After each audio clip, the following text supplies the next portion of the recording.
Alléluia. Est-ce que nous pouvons donner une offrande de reconnaissance, une offrande d'acclamation en guide de reconnaissance au roi des rois?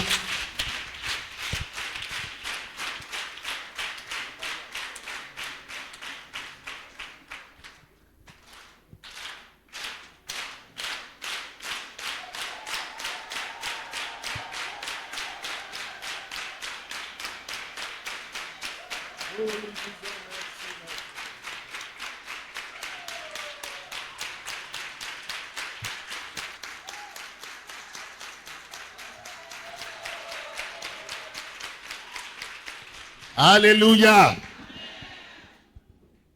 Tu es très merveilleux. Alléluia. Assois-toi. Nani? Je suis très ému, très content, très surpris de l'accueil chaleureux qui m'a été réservé.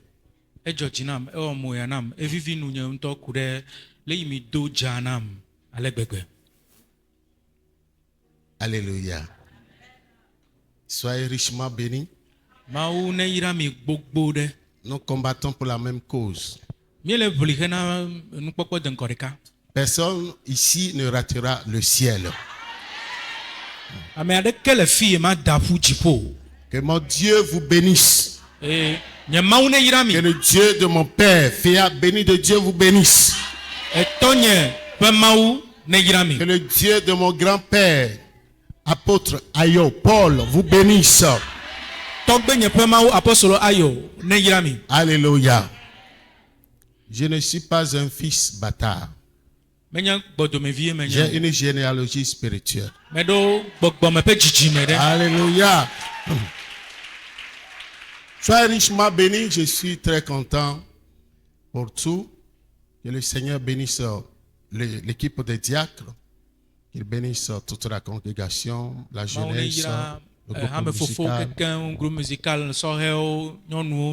Je suis très content de vous retrouver en bonne santé. Dans la vie, il y a des moments de secousse. Mais celui qui sait ce qu'il cherche, quand même il reçoit des coups isolés, il se donne du courage. Puisque son but n'est pas atteint, il cherche toujours à avancer. Alors nous devons avancer. Vous regardez la personne, dire à la personne qui est à côté de toi, nous devons avancer. Quoi qu'il arrive, nous savons que Jésus est avec nous. Le diable est vaincu. Alléluia. Soyez bénis. Nous sommes dans ce mois d'enfantement, le mois d'accomplissement. Alléluia. Le mois au cours duquel Dieu visite son peuple. Alléluia. Amen. Et nous allons continuer la série d'enseignements que vous aviez commencé. Et l'Esprit de Dieu va te visiter ce matin. Alléluia. Parce que je m'en vais te démontrer que tu n'es pas n'importe qui. Alléluia. Vous savez, ce qui est notre problème, c'est le manque de connaissance. Et le réel problème, c'est le manque de volonté d'apprendre. Alléluia. Amen. Alléluia. Parce que la connaissance, en réalité, c'est la découverte de l'étendue de son ignorance.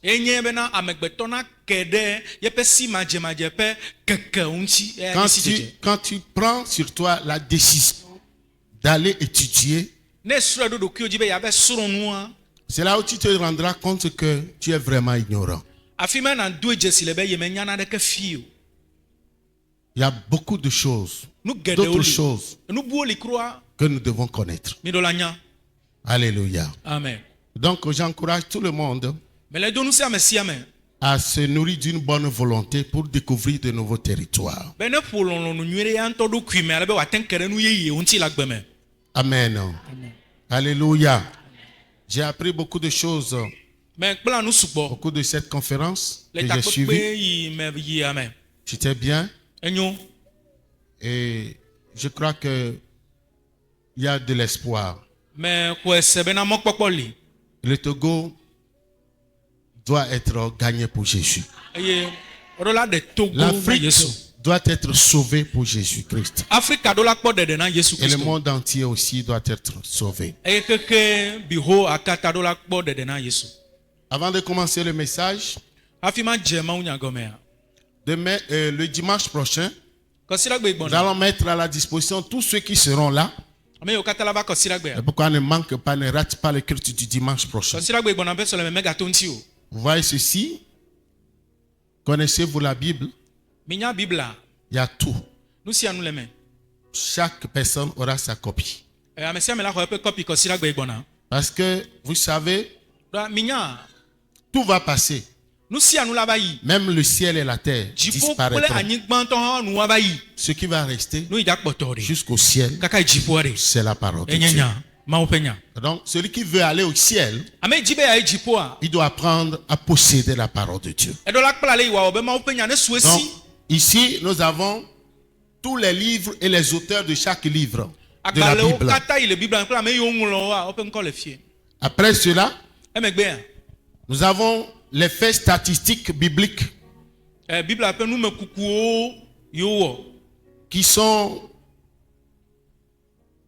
qui nous donnent des informations importantes sur la Bible. Par exemple, le nombre de livres dans la Bible. Le nombre de livres. Le nombre de chapitres dans la Bible. Qui est 1189. Nombre de versets. Qui est 31 1101.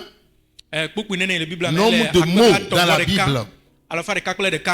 78 000. Sinon, 783 137. Et nombre de lettres. 3 566 480. Il y a tous les détails. Au niveau du Nouveau Testament, de l'Ancien Testament, et il y a beaucoup de choses. Alléluia. Amen. Alléluia. Amen. Donc, vous aurez chacun une copie. Et le 6, il y aura un concours. Et celui qui va gagner aura un prix. Chaque parent doit garder la copie pour éduquer ses enfants. Parce que si ton Dieu n'est pas le Dieu de tes enfants, tu as échoué. Abraham nous avait laissé un bel exemple. Son Dieu a été celui d'Isaac, son fils. Isaac aussi a retransmis le témoin à Jacob. C'est pourquoi nous disons le Dieu d'Abraham, le Dieu d'Isaac, le Dieu de Jacob. C'est parce qu'ils avaient travaillé. Amen. Amen. Alléluia. Donc le dimanche prochain, tu auras 7 copies.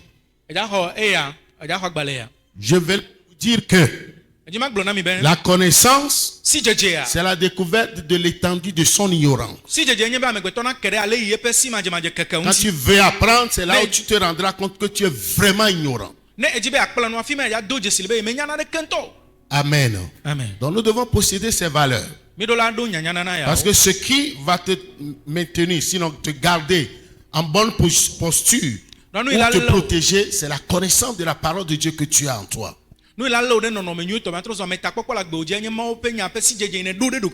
Amen. Amen. Nous faisons tout d'une manière éjaculatoire. Nous glanons sur les versets bibliques. Et nous ne gardons rien. Mais ici à la grâce, nous aurons des dépôts, des gens qui vont posséder toute la Bible. Ton amen n'est pas un bon amen. Amen. Alors, commençons le message du jour. Dieu cherche les fardeurs, des porteurs de fardeaux. Dieu se met à la recherche des porteurs de fardeaux. Je crois que vous avez reçu beaucoup d'enseignements déjà là-dessus. Je voudrais vous dire que le premier porteur de fardeaux, c'est Jésus lui-même. Le premier porteur de fardeaux, le grand porteur, c'est Jésus. C'est pourquoi il nous a laissé un écrit dans Matthieu 9, 35 à 38. Alléluia. Amen. Suivez bien. Matthieu 9, 35 à 38. Matthieu 9, verset 35 à 38. Jésus parcourait toutes les villes et les villages, enseignant dans les synagogues, prêchant la bonne nouvelle du royaume et guérissant toute maladie et toute infirmité. Voyant la foule, il fut ému de compassion pour elle, parce qu'elle était languissante et abattue, comme des brebis qui n'ont point de berger. Amen. Amen. Voyant la foule, il fut ému de compassion pour elle. C'est un fardeau. C'est un fardeau. Continue. Le verset 37. Alors il dit à ses disciples, la moisson est grande, mais il y a peu d'ouvriers. Priez donc le maître de la moisson d'envoyer des ouvriers dans sa maison. Amen. Amen. La moisson est grande. Jésus a eu une vision mondiale. Il a une vision mondiale. Il a dit que la moisson est grande. De prier donc le maître de la moisson. Amen. Amen. Alléluia. Amen. Alléluia. Amen. Donc, c'est lui qui est en réalité le premier porteur de fardeau. Le fardeau, c'est quoi? C'est qu'il est venu sauver les gens qu'il a créés à son image. Et donc, pour pouvoir les sauver, il a fallu que la première activité soit entreprise. La prière est le travail numéro 1 de tous les enfants de Dieu. La prière est le travail le plus important de tous les enfants de Dieu sur la terre. Amen. Donc le premier porteur de vision, c'est Jésus lui-même. Donc il a dit de prier le maître de la moisson. Qui est qui? Le Saint-Esprit. Afin qu'il envoie. Dans les prières des disciples, les premiers ont permis au Saint-Esprit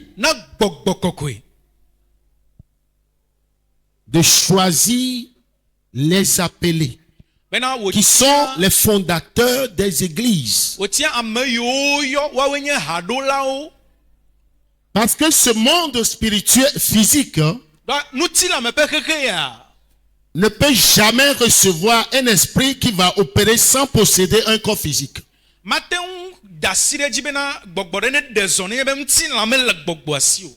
C'est pourquoi il a dû choisir certaines espèces, certains individus qui sont des apôtres fondateurs. Jésus a donné ce bel exemple.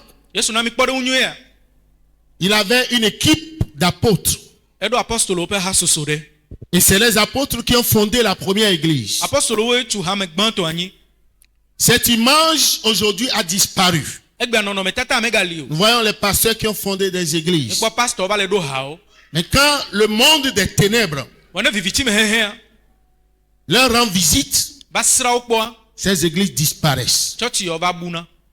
Le pasteur ne fonde pas d'église. C'est l'apôtre qui a la capacité spirituelle de fonder. Il établit des pasteurs qui doivent vous diriger, qui sont les bergers. Alléluia. Amen. Donc l'appelé qui a reçu un mandat, Dieu maintenant le charge de son fardeau. Et ce fardeau qu'il transporte, lui aussi a besoin des porteurs de fardeau. Donc, Jésus a reçu une vision. Et il a demandé à ses disciples de prier. Comment pouvaient-ils prier s'ils n'ont pas vu, ils n'ont pas pu voir ce que Jésus a vu? Aujourd'hui, la démotivation est due au manque de vision.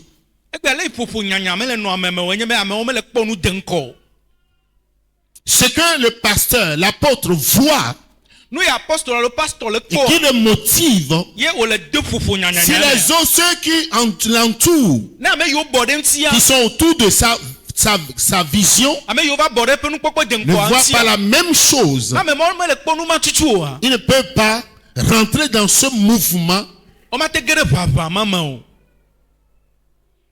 Vous voyez? Pour travailler comme lui l'entend le faire. Vous suivez?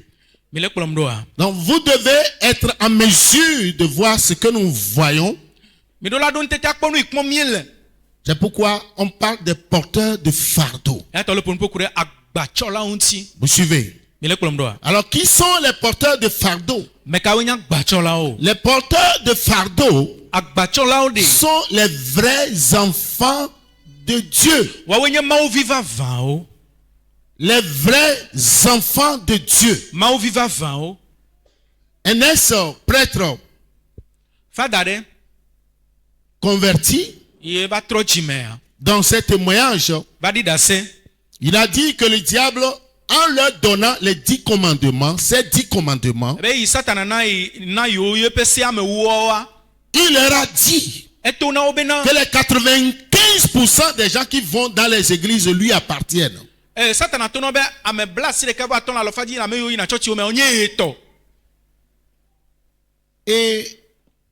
les gens avaient réagi. Il a dit, ces 95% des gens qui vont à l'église n'y vont pas pour chercher Dieu. Ils vont à cause de leurs problèmes ou à cause d'un besoin qu'ils cherchent à avoir ou recevoir comme solution. Donc,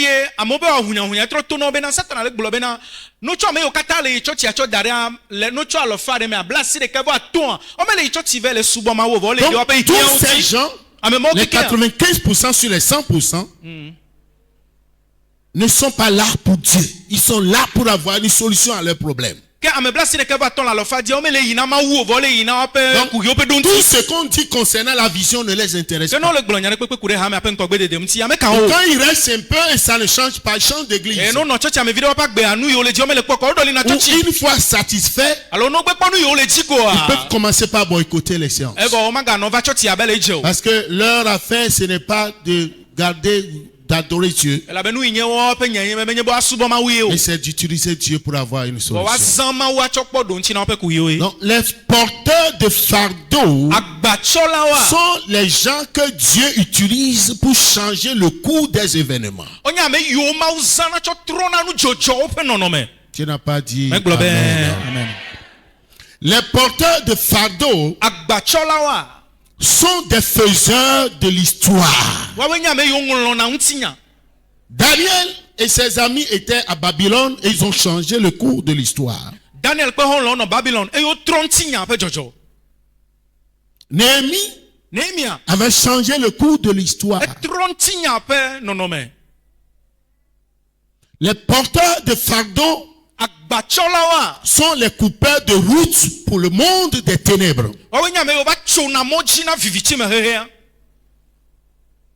Les porteurs de fardeau sont ceux sur qui Dieu compte pour opérer au cours de leur génération.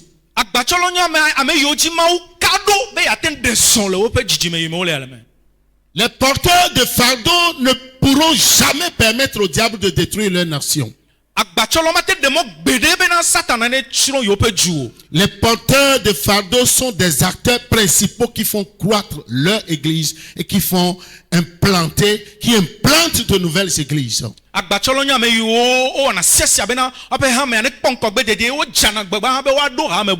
Les porteurs de fardeau sont ceux-là que Dieu bénit. Parce que c'est les gens qui lisent la pensée de Dieu, qui font la lecture du plan divin de Dieu pour leur génération.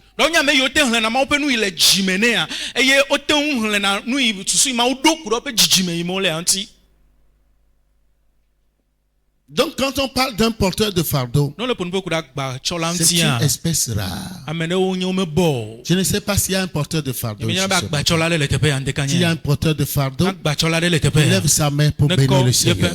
Lève sa main pour bénir le Seigneur. Parce que bientôt ton histoire va changer. Bientôt les choses vont changer. Bientôt le pouvoir va changer de main. Bientôt tu vas accoucher des miracles.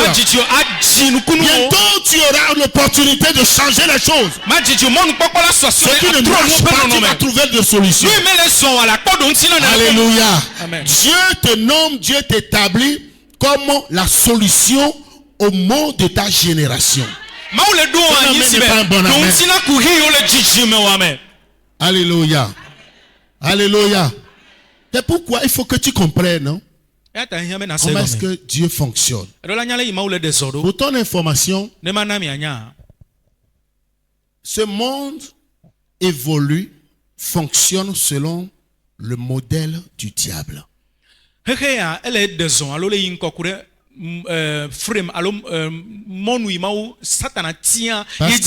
notre grand ancêtre Adam avait hautement trahi Dieu.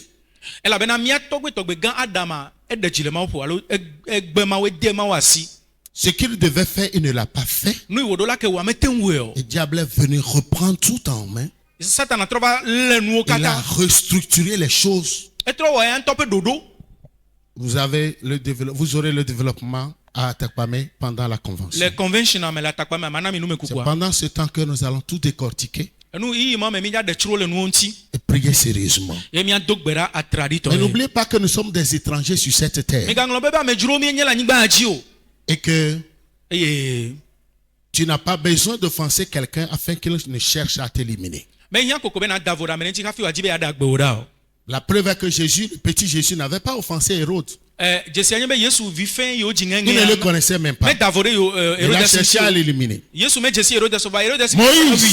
Moïse n'avait rien fait. Donc il ne pense pas que c'est parce que tu as offensé quelqu'un qui va chercher à te nuire. La règle du jeu, c'est que même si tu es inoffensif ou innocent, quelqu'un qui trouve l'opportunité pour te détruire, il va le faire. C'est pourquoi tu dois être prudent. C'est pourquoi tu dois être puissant. C'est pourquoi tu dois être fort. Tu dois rester demeuré dans la présence de Dieu. Alléluia. Amen. Alléluia. Amen. Parce que les choses vont de mal en pire. Amen. Je vais te donner deux figures. La première figure nous donne droit à deux tests qu'on va lire.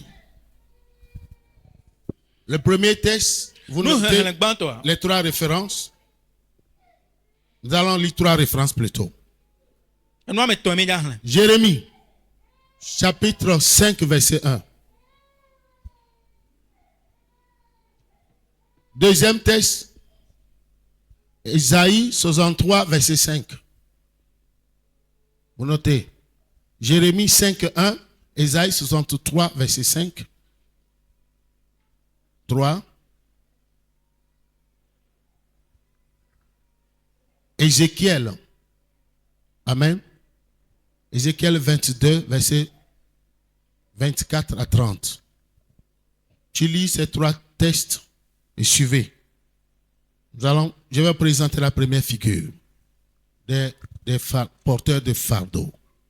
Allez-y. Jérémie 5, verset 1. Parcourez les rues de Jérusalem, regardez, informez-vous, cherchez dans les places, s'il s'y trouve un homme, s'il y en a un qui pratique la justice, qui s'attache à la vérité, et je pardonne à Jérusalem. Amen.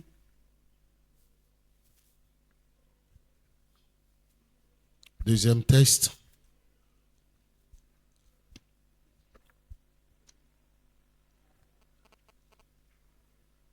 Isaïe 63, verset 5. Isaïe 63, verset 5.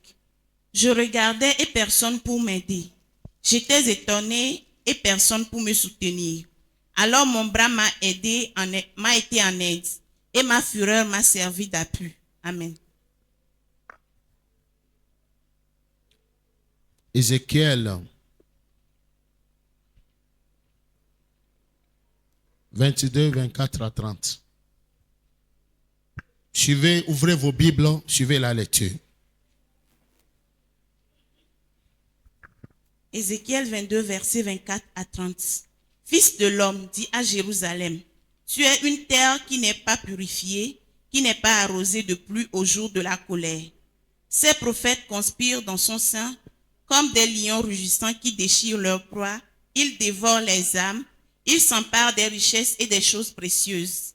Ils multiplient les veuves au milieu d'elles. Ces sacrificateurs violent ma loi et profanent mes sanctuaires. Ils ne distinguent pas ce qui est saint de ce qui est profane. Ils ne font pas connaître la différence entre ce qui est impur et ce qui est pur. Ils détournent les yeux de mes sabbats et je suis profané au milieu d'eux. Ces chefs sont dans son sein comme des loups qui déchirent leur proie. Ils répandent le sang, perdent les âmes pour assouvir leur cupidité. Et ces prophètes ont pour eux des enduits de plate, des vaines visions, des oracles menteurs.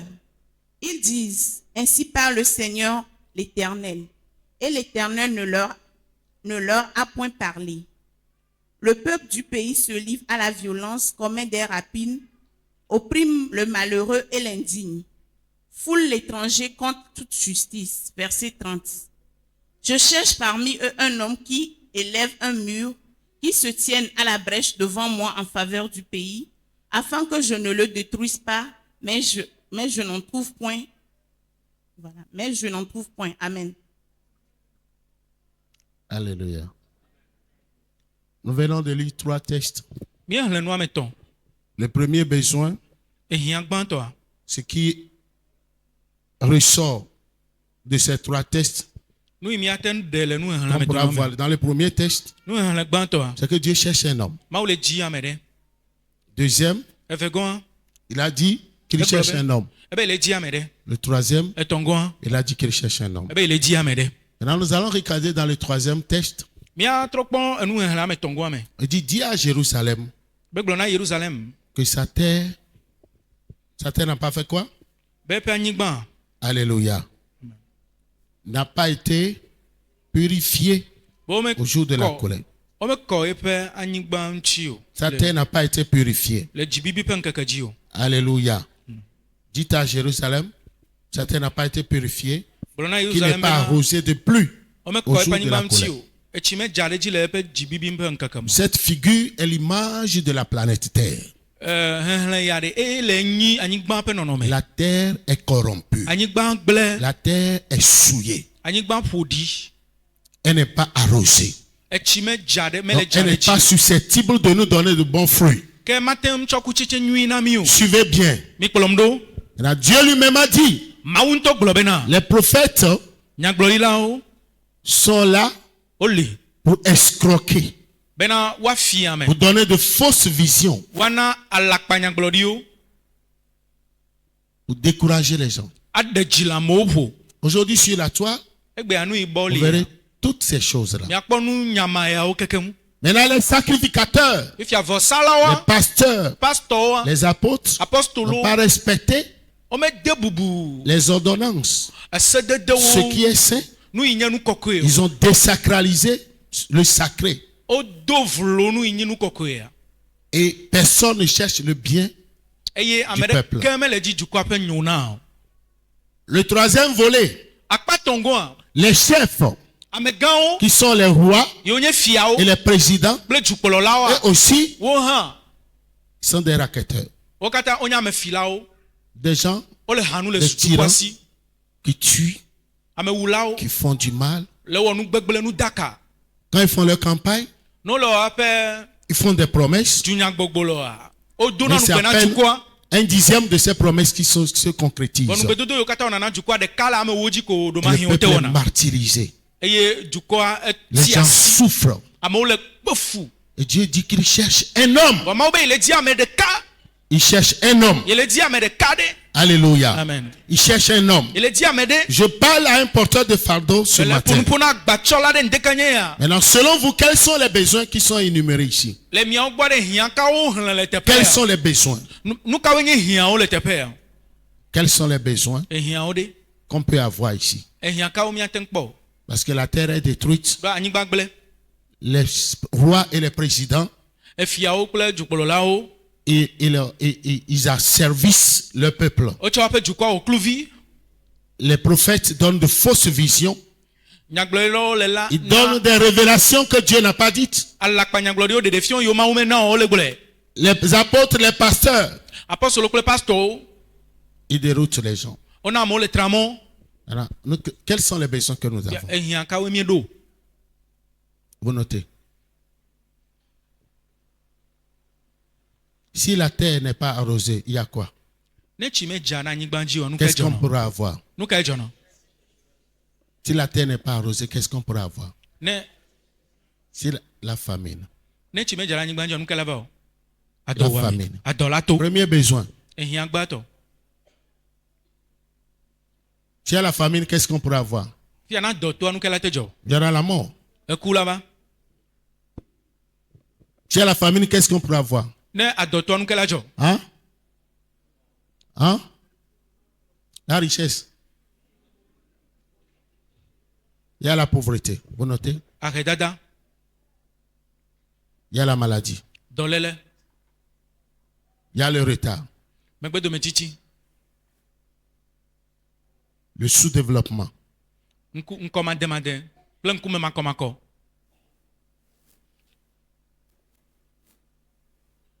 y a la stérilité. Il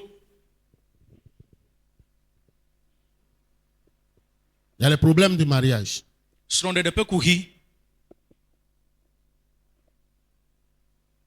C'est ça, non? Allô? Il y a les guerres.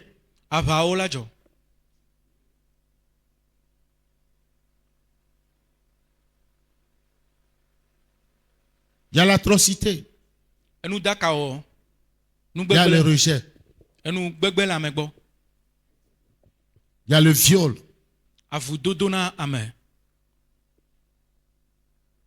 Il y a l'idolâtrie. Vous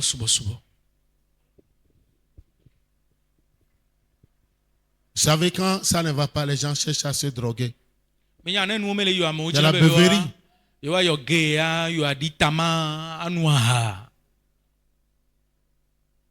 On dit que le pauvre, c'est lui qui aligne des enfants.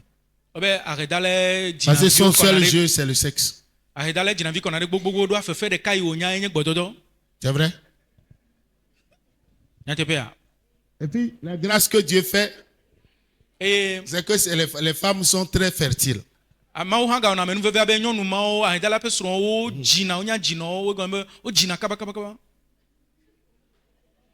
Il fait crime et le comptoir. C'est ça, non? Allô? Il paraît qu'il y a une histoire.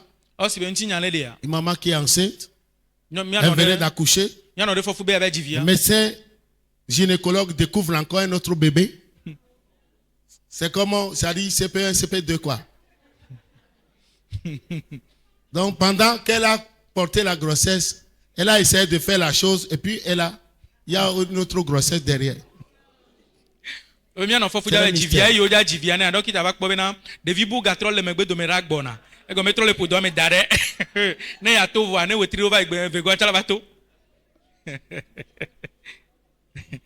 Alléluia.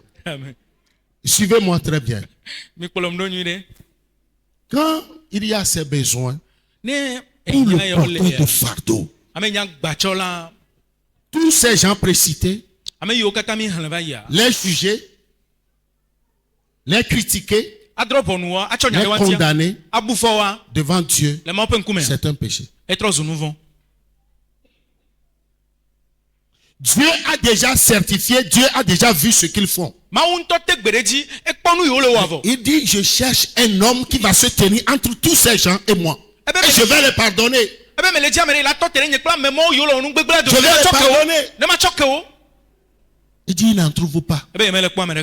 Même si tu n'es pas un politicien, tu fais la politique. Tu ne dois pas insulter, tu insultes. Si on t'envoie un message à caractère politique, tu le partages. Vous savez, dans les pays développés, même ceux qui vont dans les pays développés, nos dialectes, nous avons nos frères qui sont recrutés, embauchés, qui comprennent tous les dialectes. Donc quand nous faisons des conversations téléphonique, tout ce qui se dit, ils sont au courant, ils font des rapports. Je vous donne un exemple. Quand il y avait l'autre là, l'ex-président de la RDC, Désiré Kabila, le junior quoi, le dernier, celui qui vient de quitter. Les opposants sont partis aux États-Unis pour faire le meeting d'opposants.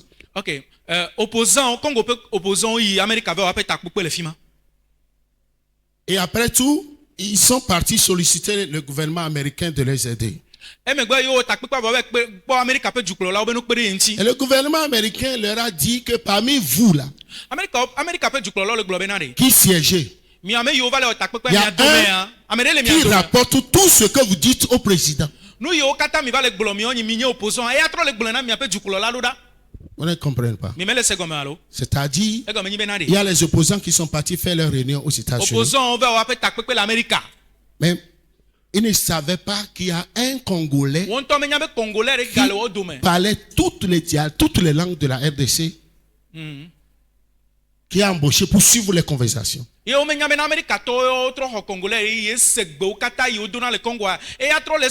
a déniché qu'il y a parmi ceux-là qui siégeaient là. Tout ce qui se dit est retransmis en direct au président. Donc nous ne pouvons pas vous aider car il y a un espion parmi vous. Qu'est-ce que je voulais te dire? Dieu ne nous appelle pas à ses activités. Quand tu te mets dans ces choses, vous voyez les rois et les présidents, ils ont des élites tueurs. Dieu lui-même sait qu'ils ne font pas bien. Ils sont capables de tuer. Quand tu ouvres ta bouche pour se mêler dans leur affaire en les critiquant, ils te tuent, tu vas aller en enfer. Tourne-toi vers la personne car que tu te tournes. C'est comme ça. Est-ce que tu comprends? Si tu es un porteur de fardeau, tu ne dois pas parler de ça. Dieu dit, je cherche un homme qui doit se trouver entre moi, Dieu, et ces gens. Et je dois pardonner leurs péchés. Tu n'as pas compris. Donc nous pouvons changer l'histoire de notre nation. Tu n'as pas compris. Si tu avais compris. Alléluia. L'église est capable. Tu es le sel de cette terre. Nous sommes le sel de cette terre. C'est parce que nous étions ignorants que ça ne va pas. Si nous nous levons et que nous commençons par confesser nos péchés et ceux de nos parents, demandant à Dieu de nous les pardonner, Dieu va pardonner les péchés de tout ce qui se fait ici. Et c'est là où il va changer. C'est pourquoi au prime abord, ça veut dire que les porteurs de fardeau sont les gens qui changent le cours des événements. Ils ne critiquent pas, ils n'insultent pas, ils ne tolèrent pas, mais demandent pardon. Il demande pardon. Quand il voit une âme non mûre, non cuite, qui n'est pas née de nouveau, il prie pour le salut de l'âme. Il prie en confessant les péchés de cette personne qui ne connaît pas Dieu, en demandant pardon. Alléluia. Amen. Oh, alléluia. Amen. La Bible dit ne jugez pas afin d'être jugé. Aujourd'hui nous jugeons, nous condamnons. Mais nous oublions que c'est une semence. Lisez Matthieu 7. Ça doit changer. Ça doit changer. Matthieu 7, verset 1. Ne jugez point afin que vous ne soyez point jugés. Car on vous jugera du jugement dont vous jugez, et l'on vous mesurera avec la mesure dont vous mesurez. C'est Jésus lui-même qui a dit ça. Ne jugez pas. Celui-ci ne fait pas bien. Celui-ci ne gouverne pas bien. On le condamne. Un pasteur chute. Il a eu un problème. Et tout le monde commence par le décrier. Vous ne savez pas ce qu'il a eu comme problème. Est-ce que vous savez qu'on envoûte les pasteurs? Il y a des pasteurs même au cours de cette année qui sont tombés sur scène et qui sont morts. Ils sont morts. Vous ne savez pas ce que nous subissons. Donc quand quelqu'un a un problème, un enfant de Dieu, c'est les enfants de Dieu eux-mêmes qui les exposent. Ne savez-vous pas que les musulmans ont plus de problèmes que nous? Mais ils ne parlent pas de leurs problèmes. Ils ne parlent pas de leurs problèmes. Alléluia. Amen. Comment je sors, je vante mon pays.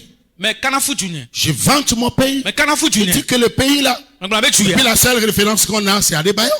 La seule référence qu'on a, si on dit Togo, c'est souvent du Togo.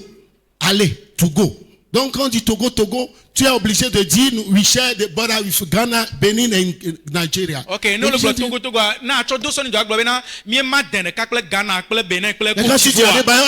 Ne va globe a deba pe julo lo be nyawa en Togo a. Je dis c'est un seul Bénin. Mais glona be ya pe anyigban e. Au Togo, nous ne sommes pas nombreux. Mais le sous-sol est très riche. Au Togo, c'est facile de faire de l'argent. Togo.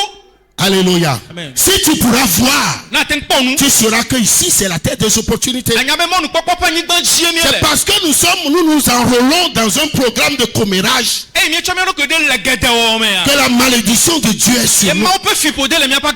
Donc un porteur de fardeau, qu'est-ce que Jésus a dit quand il était sur la croix avec des barres de fer enfoncées dans ses, au niveau de ses pieds.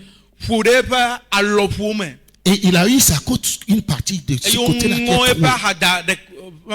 sous l'effet de cette chronique douleur. Il a dit, Père, pardonne-leur, car ils ne savent pas ce qu'ils font. Parce que Jésus ne voulait pas qu'aucune de ces âmes ne soit perdue. Si nous nous revêtons des sentiments de Christ, nous devons agir comme Christ. Si nous nous revêtons des sentiments de Christ, nous devons être des bâtisseurs et non des destructeurs. Quand tu parles mal d'une nation, la terre de la nation te rejette. Tu ne comprends pas. Si tu dis que ça ne va pas, et tu es toujours là, tu n'as pas quitté. Hein? Cette terre ne va pas te bénir.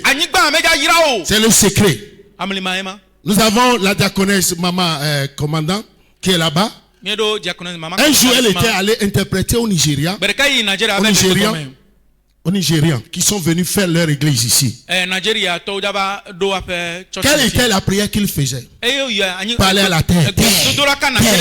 Nous allons manger ton or, ton argent, ton diamant, ton pétrole. C'est nous qui allons manger.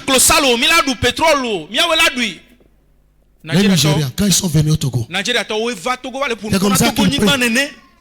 Parce qu'ils ont découvert qu'ici, là,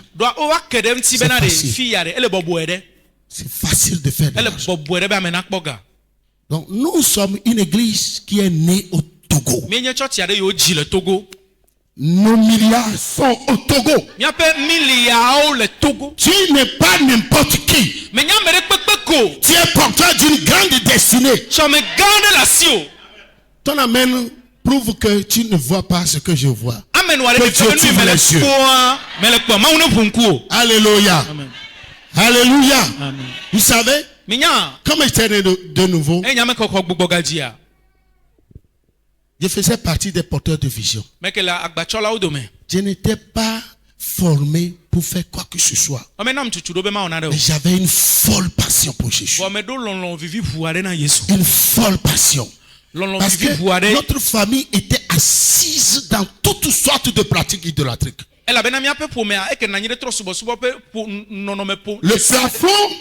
Le plafond était très... une table même, ce n'est pas un plafond. Mais le zèle et la lutte que j'avais prise m'a permis de frapper fort. Si aujourd'hui le diable décide de me récompenser négativement, c'est qu'il n'a rien fait. J'ai frappé fort. J'avais une folle passion. J'ai eu des gens à l'époque que j'avais converti en Christ, qui même pendant la récréation, on n'allait pas manger. On prenait ce temps-là pour parler allant jusqu'à la fin. Il y avait une discipline. On était tous des jeunes, mais on n'avait aucune pensée de fornication. Des filles très mignonnes, des garçons très beaux. Ceux qui étaient sérieux aujourd'hui, Dieu les a élevés. Ceux même qui étaient responsabilisés par mon pasteur ne faisaient pas le travail. Je ne comprenais rien, mais ce que je savais, c'est que j'avais aimé le Seigneur. Je faisais tout. Sans savoir que Dieu allait me faire accoucher une vision. Tu n'as aucune idée de ce que tu vas devenir si tu acceptes à porter le fardeau. Tu n'as aucune idée de ce que va devenir ta famille. Aujourd'hui, là où Dieu me fait, Dieu m'amène. Les gens avec qui je traite, tu n'as aucune idée. Je dis, tu n'as aucune idée. Tu n'as aucune idée. Pourquoi? Parce que le zèle de sa maison me consume. Jésus ou rien. Jésus ou rien. Si du Togo j'enseigne aux pasteurs aux États-Unis, je forme, je prends les églises. Vous savez, c'est que nous sommes victimes d'un coup d'État ici. Territorial quoi. Notre terre ne nous favorise pas. Parce qu'il y a eu des erreurs qu'on avait commises. Des gens qu'on ne devait pas avoir. Dans la classe ouvrière qu'on a eue. Qui ont aidé le diable à nous récaler. Est-ce que tu comprends ce que c'est? Le secret. Le secret. C'est que tu comprennes que si tu as vraiment donné ta vie à Jésus, la deuxième étape est que tu dois t'enrouler, te faire enrouler dans le programme des porteurs de vision.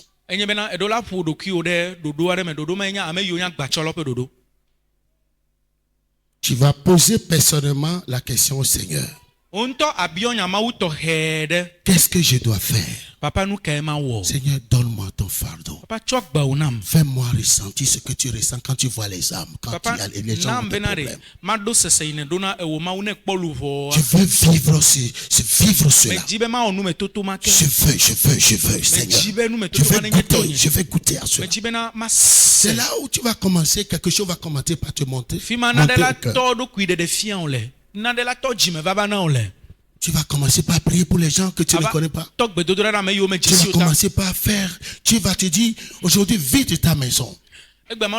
Fais sortir tous tes habits dans ton placard. Je vais t'indiquer là où tu vas aller. Donne-les aux pauvres. Fais ceci. Prends un moment de jeûne. Prends un moment de jeûne pendant 3 jours. Voici ce que tu vas faire pendant ces 3 jours. Et puis, quand tu obéis, Dieu va maintenant commencer par te graduer. Quand tu obéis. Si tu sais que tu vis pour Jésus, tu n'es pas là pour chercher la solution, et que Dieu est capable de te prendre en charge pour ne pas accuser de retard par rapport à ta destinée. Le secret, c'est de rentrer dans ce programme. Qu'est-ce que je dois faire? Mes talents, je dois les mettre à la disposition de l'homme de Dieu. Ma connaissance intellectuelle, mes dons, mon temps, ma famille, mes avoirs doivent être à la disposition. C'est pourquoi on dit tu aimeras le Seigneur de tout ton cœur, de toute ta force et de tout ton esprit. Praise the Lord. Alléluia. Alléluia. Amen.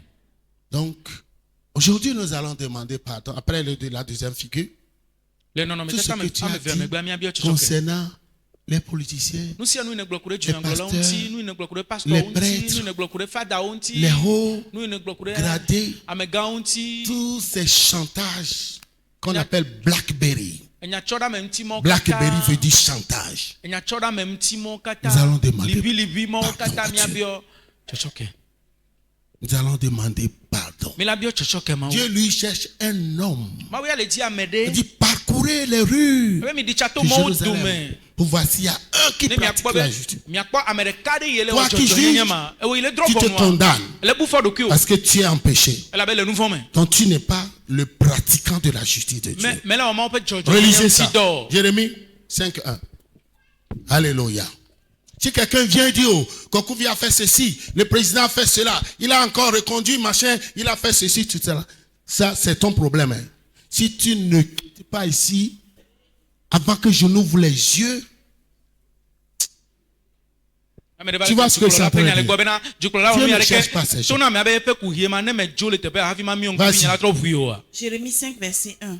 Parcourez les rues de Jérusalem. Parcourez les rues de Lomé. Regardez, informez-vous. Regardez et informez-moi. Cherchez dans les places. S'il s'y trouve un homme. S'il y en a un qui pratique la justice. Qui s'attache à la vérité. Et je pardonne à Jérusalem. Et je pardonne à Lomé. Je pardonne au Togo. Un homme. Dieu cherche seulement un homme pour sauver le Togo. Un homme pour sauver ta famille. Un homme pour sauver ta ville. Et quand tout le monde chante, nous rentrons et nous prenons les cœurs. Quand ceci fait cela, celui-ci fait ceci. Alléluia. Amen. Aujourd'hui, nous allons enterrer cet esprit. Ton amen n'est pas un bon amen. Parce que tu n'as pas fini de dire. Hein? Allô?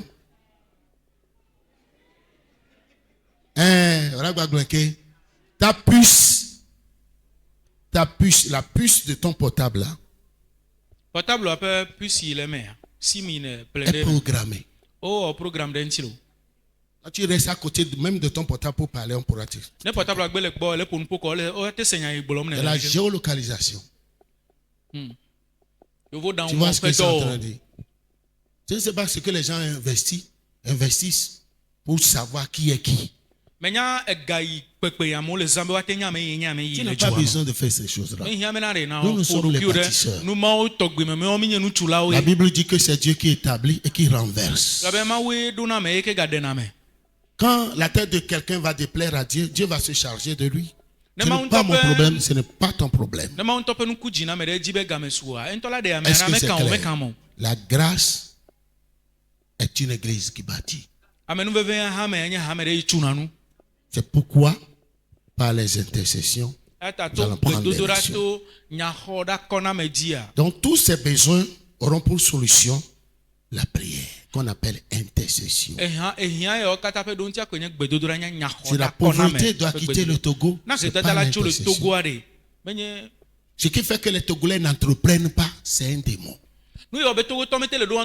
C'est l'esprit de cécité. C'est qu'il vise bas. C'est qu'il vise bas. Il ne vise pas haut comme ils sont comme les poulets. Donc nous devons prier pour que les poulets soient changés en aigles. Tu comprends ce que je suis en train de dire? Ici, là. Ici, c'est les opportunités.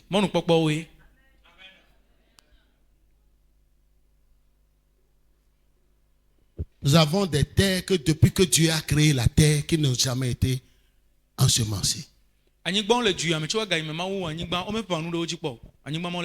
Au Togo. On doit exploiter. J'ai été dans les champs des Américains. Ici, nous gaspillons la terre. Quand ils sèment leur maïs, c'est comme ça. Comme ça. Comme ça. Comme ça. Comme ça. Et toutes ces tiges portent au moins 3 à 4 épis.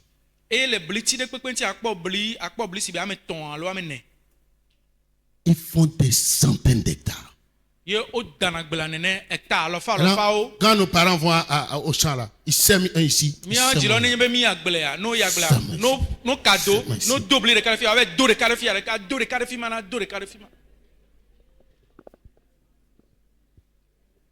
Tu vois, non?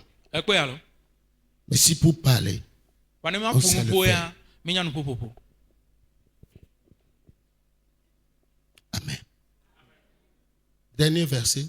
Pour la deuxième figure. Psaume 127, verset 1.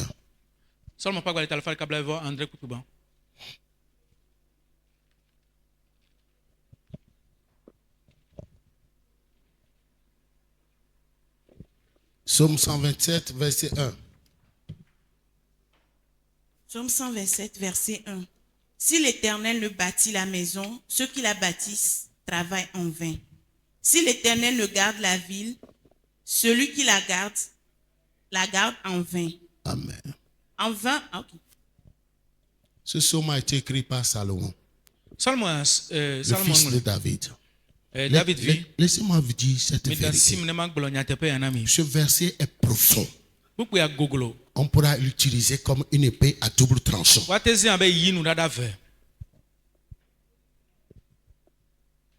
Il est très dangereux de vivre sur cette terre si tu n'as pas soumis ta vie à Jésus.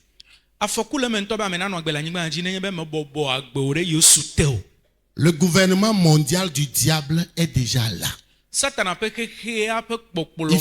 seulement 1 ou 2 choses pour son activation. Et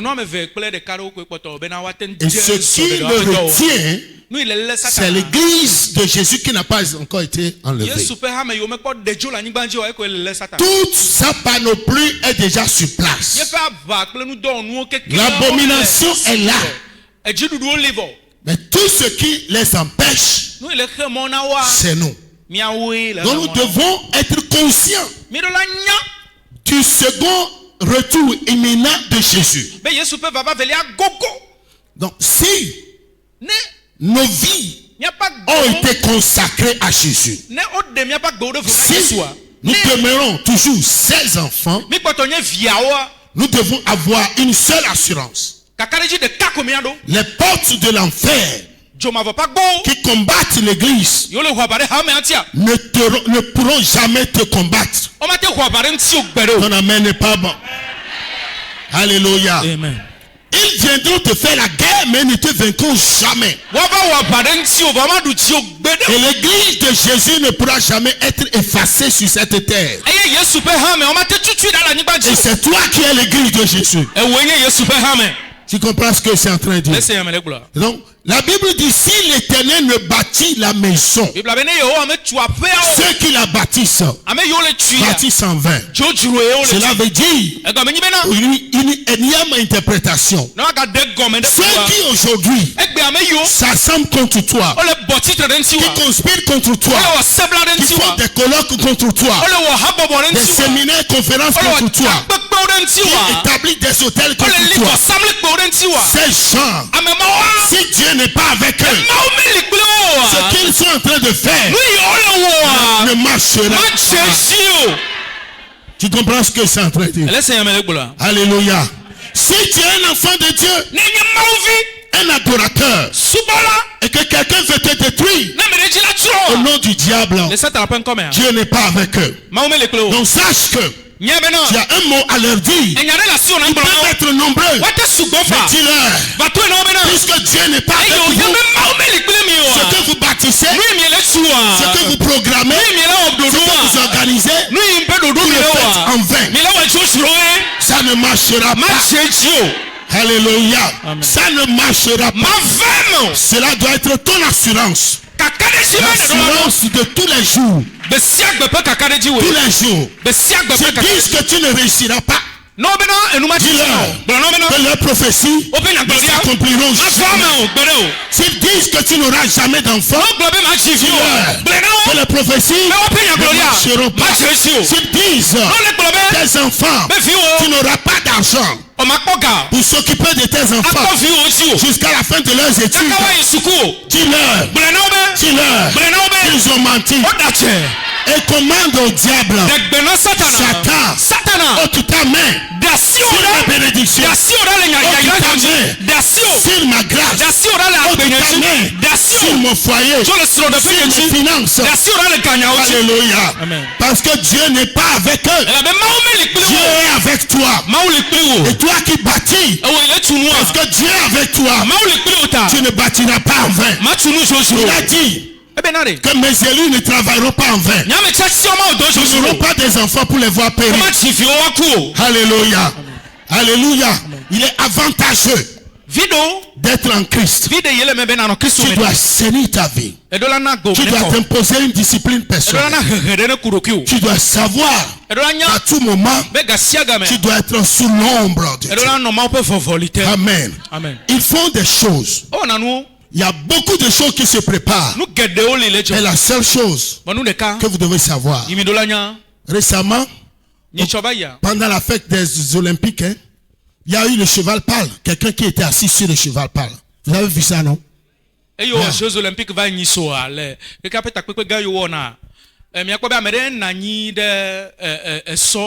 C'est le 4e animal des portes de l'enfer.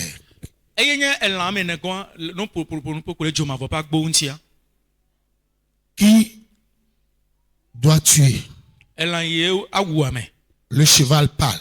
Tue pas la guerre, tue pas les maladies, pas les animaux, pas la famille. Demain sera l'ouverture de la porte, la 3e porte de l'année. Mais je m'en vais te dire qu'on ne tue pas un cadavre. Nous sommes déjà tous des offrandes à l'autel de Dieu. Pourquoi ta robe doit être toujours blanche? Tu comprends ce que je suis en train de dire? La Bible dit que 1000 tombent à ton côté, 10 000 à ta droite, tu ne seras pas à terre. Nous avons cette assurance auprès de lui. Nous avons cette confiance auprès de lui. Tu es un esprit. L'accident viendra avant ou après toi. Tu n'as pas rendez-vous. Tu as des anges. Les anges que Dieu a déployés. Tu sais comment est-ce que Dieu opère? La Bible dit les anges qui sont servis de Dieu, tous les anges qui sont servis de Dieu, qui doivent exercer un ministère pour nous. Dieu ne peut pas te laisser tomber. Hébreux 1, 14. Tu ne peux pas te laisser tomber. Jamais. Tu as cette assurance. Quand tu sors, habille-toi. De Somme 91, de Somme 121, du sang de Jésus. Et si quelqu'un veut te faire du mal, il va régir sa vie en danger. Somme Hébreux 1, 14. Tenez-vous debout en même temps. Ainsi donc, puisque les enfants participent au sang et à la chair, il y a également... Hébreux 1, 14.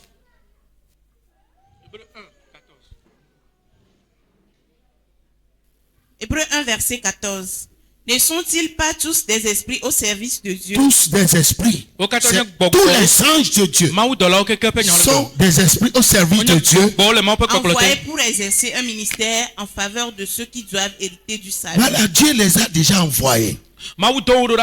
Il a envoyé ses anges pour nous exercer un ministère. Et ils ne peuvent pas te laisser entre les mains des agents du diable.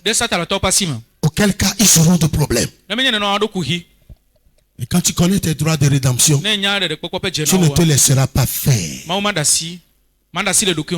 tes mains, commence par remercier le Seigneur.